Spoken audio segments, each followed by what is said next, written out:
Washington se retire. Pour la première fois depuis la fin de la guerre froide, les États-Unis commencent à retirer, par vagues successives, leurs troupes du flanc oriental de l'OTAN. Ce retrait ne se limite pas à un simple redéploiement militaire. Il marque la fin d'un cycle historique amorcé il y a plus de 3 décennies, depuis la chute du mur de Berlin. Le choc est immédiat. L'équilibre européen vacille, comme ce fut le cas lors du retrait des troupes américaines du Vietnam dans les années 70, qui avait entraîné une reconfiguration brutale de l'ordre régional en Asie du Sud-Est. Dans les capitales, l'angoisse monte. Paris, Berlin, Rome, toutes les chancelleries sont plongées dans une fébrilité inédite. L'Europe saura-t-elle tenir seule face à la Russie? Sans le bouclier américain, chaque frontière paraît exposée. Chaque hésitation peut coûter cher. Les diplomates se souviennent des heures sombres de la crise de Suez en 1956, lorsque l'Europe avait dû affronter seule le vide laissé par le désengagement américain, avec pour conséquence une humiliante défaite diplomatique et militaire. L'Allemagne prend les devants. Berlin annonce l'envoi massif de drones en Lituanie, une opération d'ampleur inédite.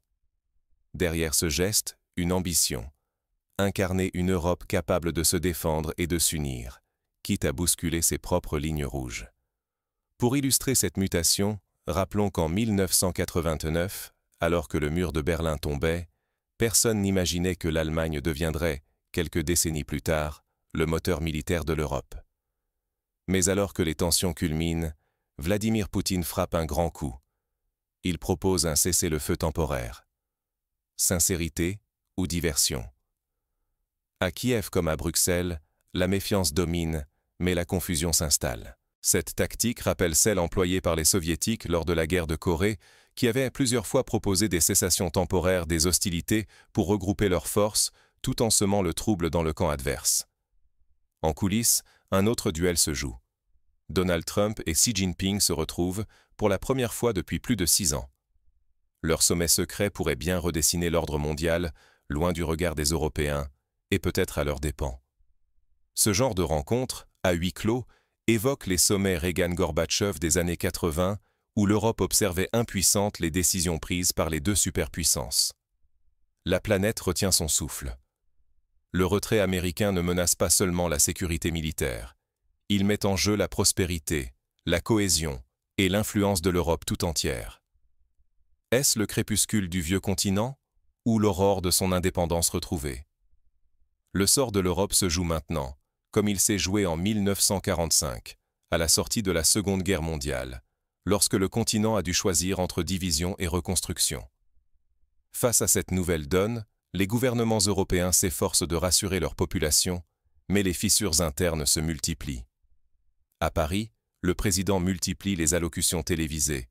À Varsovie, les militaires patrouillent aux frontières. À Madrid, le Parlement débat de l'augmentation du budget de la défense. Le réveil de la société civile et les tensions politiques risquent d'influencer chaque décision. Les manifestations pacifistes se multiplient, rappelant celles contre l'installation des missiles Pershing dans les années 80. Ce redéploiement n'est pas une simple manœuvre militaire. Il s'agit d'un séisme géopolitique. Le retrait progressif de plusieurs milliers de soldats américains de Roumanie, de Bulgarie, de Hongrie et de Slovaquie bouleverse soudain la carte sécuritaire de l'Europe. Washington tourne une page, en réponse à des menaces mondiales qui se déplacent. Les experts rappellent qu'en 1970, la doctrine Nixon avait déjà prôné le désengagement progressif des États-Unis de certains théâtres d'opération, incitant les Alliés à assumer plus de responsabilités. La Maison-Blanche fixe désormais sa priorité sur l'Indo-Pacifique. Face à la montée irrésistible de la Chine, les États-Unis redéploient troupes et diplomates vers cette région clé, perçue comme l'épicentre du prochain grand affrontement. Résultat, l'Europe de l'Est perd peu à peu l'assurance d'un parapluie américain massif et infaillible. Cette bascule stratégique rappelle le pivot vers l'Asie, annoncé par Barack Obama en 2011, qui avait déjà semé le doute parmi les alliés européens. Mais Washington tient à rassurer. La présence militaire en Pologne est non seulement maintenue, mais renforcée. Varsovie devient le nouveau pivot de la stratégie américaine sur le continent, message limpide à Moscou et à Minsk.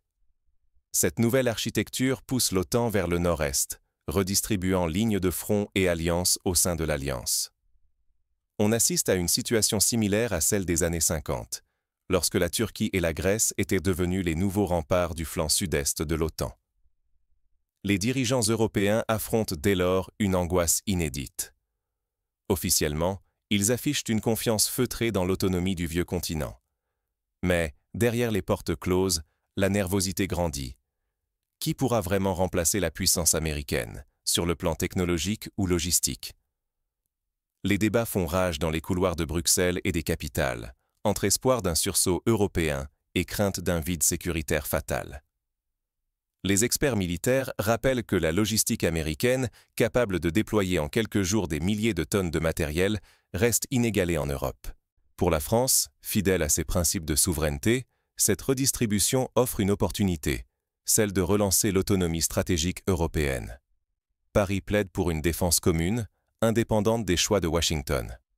L'Allemagne, de son côté, prend une posture plus concrète. Elle assume le leadership militaire en misant sur sa puissance industrielle et des investissements colossaux dans l'armement.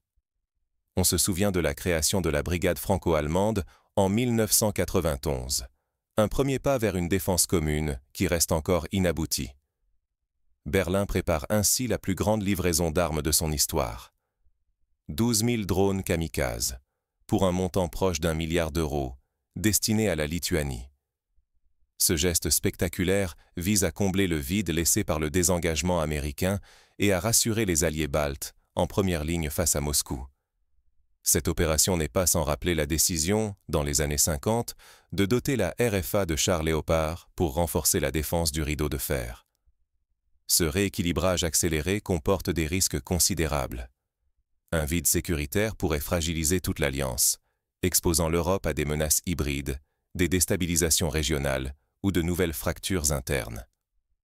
Pour la première fois depuis des décennies, les Européens doivent assumer seuls une responsabilité militaire et politique sans le filet protecteur des États-Unis. Une telle situation avait déjà été vécue lors de la crise des Balkans des années 90, où l'inaction européenne avait abouti à une intervention tardive des Alliés. Mais cette transition ne se joue pas seulement dans les chancelleries.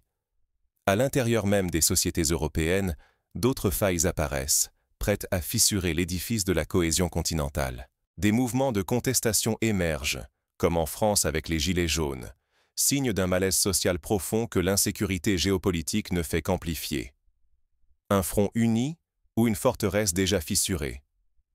Sous la surface, l'unité européenne vacille. L'image d'une Europe soudée face à Moscou masque une réalité fragile et pleine de lignes de faille. Déjà, lors de la crise migratoire de 2015, l'Union avait révélé ses divisions, chaque pays réagissant selon ses propres intérêts. Le ministre belge de la Défense tire la sonnette d'alarme. L'Europe se fait des illusions. Elle surestime ses moyens, sous-estime la Russie et reste profondément divisée sur le plan militaire. Aucune armée nationale n'a, seule, la capacité de défendre l'Union. L'absence d'un commandement central et de forces de réaction rapide pan-européenne laisse le continent vulnérable. Ce constat rappelle l'échec de la Communauté européenne de défense en 1954, avorté faute de consensus. Mais la Russie ne s'endort pas sur ses lauriers. Elle accélère la cadence. Mobilisation massive, réarmement et guerre d'usure savamment orchestrée. Pendant que Moscou avance, l'Europe se débat avec ses dissensions et sa difficulté à parler d'une même voix. L'offensive n'est pas seulement militaire, elle est aussi psychologique, cherchant à user les volontés adverses. Cette stratégie de la guerre hybride a déjà fait ses preuves en Géorgie en 2008 et en Crimée en 2014. Dernier rebondissement. Vladimir Poutine propose un cessez-le-feu temporaire. Mais ni à Kiev ni à Bruxelles, on ne se fait d'illusions. Cette offre est perçue comme une ruse. Gagner du temps, réorganiser les troupes et semer encore plus de doutes dans un camp occidental miné par la lassitude. Les analystes rappellent que des trêves similaires ont précédé des offensives surprises dans l'histoire, comme lors de la guerre du Kippour en 1973. Le conflit déborde du champ de bataille classique. La Russie maîtrise l'art de la désinformation. Propagande, cyberattaque, fausses nouvelles. Elle infiltre l'espace numérique européen, divise les opinions et brouille la perception de la réalité dans plusieurs pays. En Estonie, une cyberattaque massive avait déjà paralysé l'administration en 2007, préfigurant les menaces actuelles. Autre front hybride, l'arrivée massive de réfugiés ukrainiens. En Allemagne et en Pologne, des centaines de milliers de jeunes déplacés bouleversent l'équilibre démographique et social. Les tensions montent, les infrastructures plient, les partis radicaux exploitent la peur. Les mouvements eurosceptiques s'en servent pour fragiliser Bruxelles et saper la solidarité continentale. Cette crise s'inscrit dans la lignée des migrations des années 90, qui avaient déjà alimenté le repli nationaliste dans plusieurs pays de l'Union. Conséquence, la question du soutien populaire devient brûlante. Jusqu'où les citoyens accepteront-ils de soutenir l'effort de guerre ou d'accueillir des réfugiés? La fatigue s'installe, les fractures internes menacent d'exploser. Le front européen s'effrite sous la pression psychologique, économique et sociale imposée par Moscou. Les élections récentes en Hongrie et en Italie témoignent de cette lassitude, avec la montée en puissance de partis contestataires. Si l'Europe ne parvient pas à transformer ce moment de crise en moteur d'intégration, elle risque de perdre la maîtrise de son avenir. L'Union pourrait se fragmenter, devenant vulnérable à toutes les pressions extérieures. L'histoire du traité de Versailles, mal appliqué après 1919, rappelle combien l'absence d'unité peut conduire au chaos. Mais cette fragilité n'est qu'un aspect du problème. Car, sur la scène mondiale, de nouveaux acteurs avancent leurs pions, prêts à remodeler l'ordre international et à tester la résilience de l'Europe. L'Inde, le Brésil, les pays du Golfe observent, prêts à saisir la moindre opportunité pour s'imposer dans les vides créés par le désengagement occidental. Alors que la cohésion interne vacille, la compétition géopolitique s'intensifie ailleurs. D'autres puissances guettent la moindre faille pour influencer ou remodeler le destin du continent. L'Arabie saoudite propose des médiations, la Turquie offre ses services de négociateur, tandis qu'Israël accroît sa coopération en matière de cyberdéfense avec certains pays d'Europe centrale. Sommet Trump-Xi Jinping. Pause réelle dans la nouvelle guerre froide ou simple mirage. La planète retient son souffle. Pour la première fois depuis plus de 6 ans, Donald Trump et Xi Jinping se retrouvent face à face. Ce sommet, attendu avec fébrilité, intervient alors que la guerre commerciale entre Washington et Pékin s'intensifie. Les tensions autour de Taïwan et de l'Ukraine menacent de faire basculer plusieurs régions dans l'instabilité. Les marchés financiers fluctuent à chaque rumeur, comme lors de la crise de Cuba en 1962. Derrière les sourires et les déclarations apaisantes, chaque camp avance masqué. Pour la Chine, l'objectif essentiel reste inchangé: obtenir l'assurance que les États-Unis ne franchiront pas la ligne rouge de l'indépendance taïwanaise. Côté américain, l'espoir est de pousser Pékin à jouer un rôle de modérateur vis-à-vis de Moscou, voire d'amener la Russie à renouer le dialogue sur l'Ukraine. Ces négociations rappellent les accords de Shanghai de 1972, où la realpolitik primait sur les alliances idéologiques. Peu d'experts croient à une avancée décisive. Pourtant, le simple fait de renouer le dialogue entre ces deux géants mondiaux est considéré comme une planche de salut.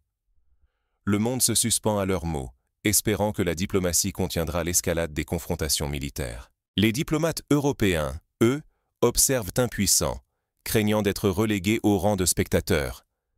Mais alors que Washington et Pékin redéfinissent le centre de gravité mondial, l'Europe, elle, paraît de plus en plus marginalisée. Confrontée à une guerre hybride sur son propre sol, à des pressions militaires inédites et à une compétition technologique féroce, l'Union européenne se retrouve surtout à réagir, et rarement à agir. Les gestes d'unité et les promesses d'alliance peinent à masquer une réalité plus crue. L'Europe n'arrive pas à imposer ses priorités stratégiques. Lors du Brexit, déjà, l'Union avait montré sa difficulté à parler d'une seule voix. Plus au sud-est, la Turquie avance ses pions avec habileté. Ankara accélère son réarmement, tout en manœuvrant entre fidélité à l'OTAN et rapprochement tactique avec la Russie. Cette autonomie assumée permet à la Turquie de dialoguer avec tous les camps et d'accroître son influence régionale, souvent au détriment de la cohésion occidentale. On se souvient de la crise des missiles turcs S-400, acheté à la Russie malgré l'opposition américaine. En coulisses, la Russie brouille les cartes. Moscou alterne signaux de paix, amplifiés par certains médias occidentaux, et bombardements massifs en Ukraine, ciblant en priorité les infrastructures vitales. Cette stratégie du double langage vise à déstabiliser l'adversaire et à maintenir une pression constante sur l'Europe, désormais contrainte d'affronter seule cette instabilité chronique. Cette tactique rappelle le jeu à deux faces, pratiqué par les Soviétiques au temps de la guerre froide. Dans cette lutte d'influence, le danger est évident. L'Europe risque de redevenir l'arène où d'autres puissances se disputent la suprématie, sans les moyens d'imposer ses propres intérêts. Sa sécurité et sa prospérité dépendent désormais de sa capacité à inventer de nouveaux partenariats, tout en affrontant une compétition internationale de plus en plus implacable. Le souvenir du Congrès de Vienne, en 1815, où l'Europe était le théâtre des ambitions contradictoires, plane comme une mise en garde. Mais une menace plus insidieuse se dessine.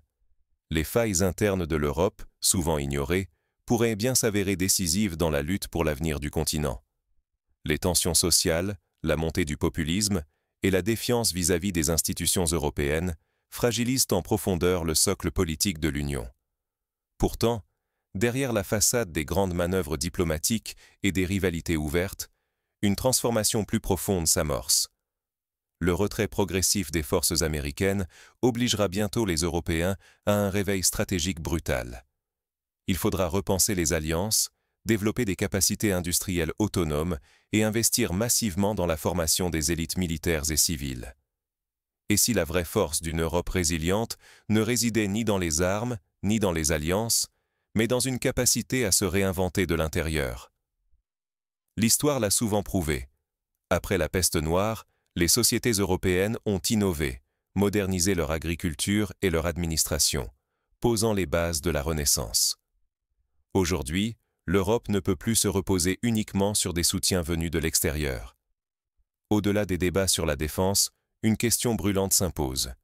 Comment les sociétés européennes peuvent-elles s'adapter face aux crises, aux mutations démographiques et aux fractures sociales? Le vieillissement de la population, la mobilité des jeunes, la transformation numérique et les inégalités territoriales forment un cocktail explosif, comparable à celui de la fin du XIXe siècle, qui avait précédé la montée des nationalismes. Jamais les discussions sur l'intégration, la cohésion sociale et l'avenir du modèle européen n'ont été aussi vitales.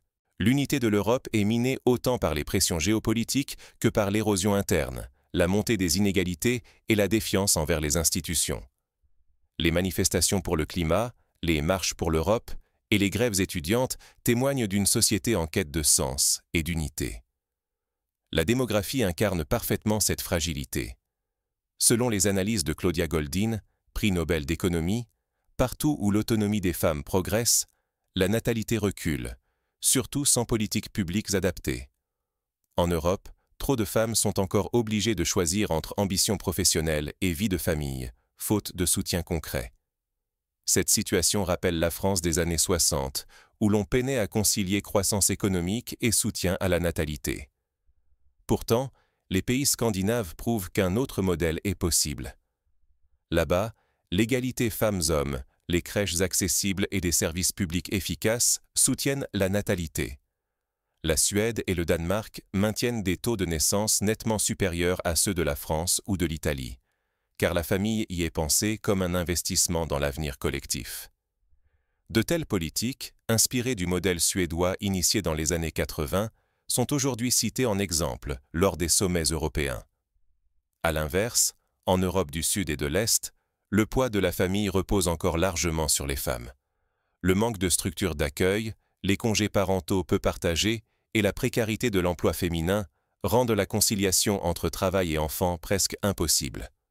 Résultat, la natalité s'effondre, la population vieillit et les tensions sociales s'aggravent. Cette dynamique rappelle celle de l'Italie des années 90, marquée par l'exode des jeunes et la désertification rurale. Le véritable défi européen se joue ici. La résilience ou la fragilité du continent dépendront de sa capacité à offrir un projet social inclusif, adapté aux réalités actuelles. Il ne s'agit plus seulement de protéger des frontières, mais de porter un modèle de société inspirant, capable d'attirer et de retenir des talents. La Silicon Valley attire les ingénieurs européens, faute de perspectives attractives sur le vieux continent. L'histoire l'a prouvé.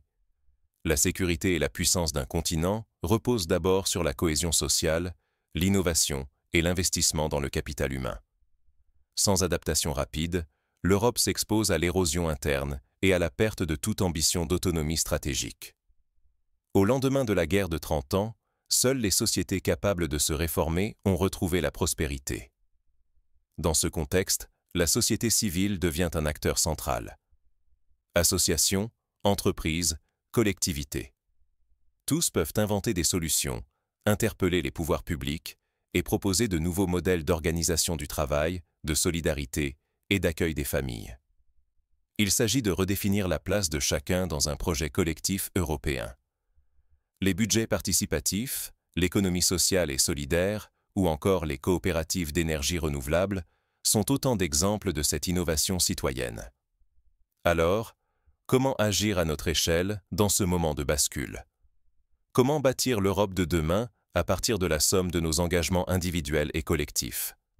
Chacun peut, par exemple, s'impliquer dans une association, soutenir une initiative locale ou dialoguer avec ses élus pour promouvoir un projet européen ambitieux et solidaire. Mais cette transformation sociale ne peut réussir sans une volonté politique forte et une vision partagée. L'Europe doit maintenant choisir entre le repli sur soi ou l'audace d'un nouveau pacte social, capable de répondre aux menaces extérieures et aux fractures internes. Les plans de relance post-Covid, qui ont permis de mutualiser la dette européenne, montrent qu'une solidarité est possible lorsque la volonté politique est au rendez-vous. Ce n'est pas une tempête à subir, mais une opportunité à saisir. À cet instant précis, le futur de l'Europe s'écrit à travers des choix difficiles, portés par des responsabilités immenses. Le retrait progressif des États-Unis d'Europe de l'Est bouleverse l'équilibre. Sécurité, économie, société, tout vacille. Mais c'est dans l'adversité que les grandes nations forgent leur destin, comme l'a montré la reconstruction européenne après 1945. Pourtant, le vrai défi dépasse la simple protection militaire. Les Européens doivent transformer l'incertitude en force et repenser l'ambition du continent. Il s'agit de construire une souveraineté à la hauteur de leur histoire, face à la fragilité désormais visible du projet européen.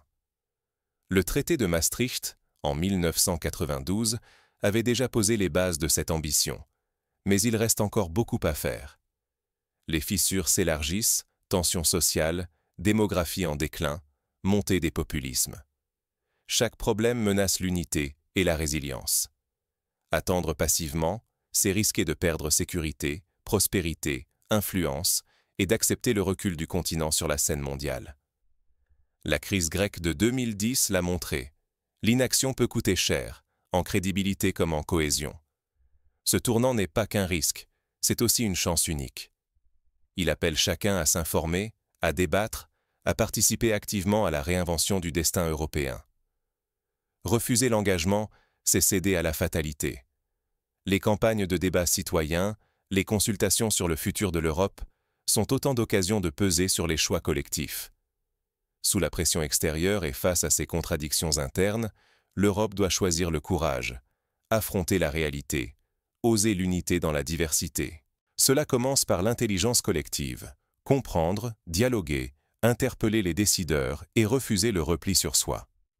Chaque voix, chaque initiative compte pour bâtir une Europe souveraine et solidaire. L'expérience de la Convention citoyenne pour le climat en France prouve que les citoyens peuvent proposer des réformes ambitieuses. Que vous soyez étudiant, actif, citoyen engagé ou simplement préoccupé, votre rôle devient crucial. S'informer, débattre, prendre position, c'est déjà agir. Les réponses n'émergeront pas d'ailleurs, elles naîtront de notre capacité à transformer nos faiblesses en leviers pour une Europe renouvelée. Les plateformes de participation citoyenne, les réseaux associatifs, les médias indépendants sont des outils précieux pour faire entendre votre voix. Ce n'est plus l'heure du fatalisme ou des divisions. C'est le moment d'oser croire en une Europe qui décide, qui innove, qui anticipe. Ensemble, relevons ce défi. Faisons de cette crise l'occasion de réaffirmer le projet européen et d'inventer, dès aujourd'hui, le continent de demain. Comme l'écrivait Victor Hugo, l'avenir est à ceux qui croient à la beauté de leurs rêves. L'Europe saura-t-elle rêver assez grand pour se réinventer? La réponse dépend de nous tous.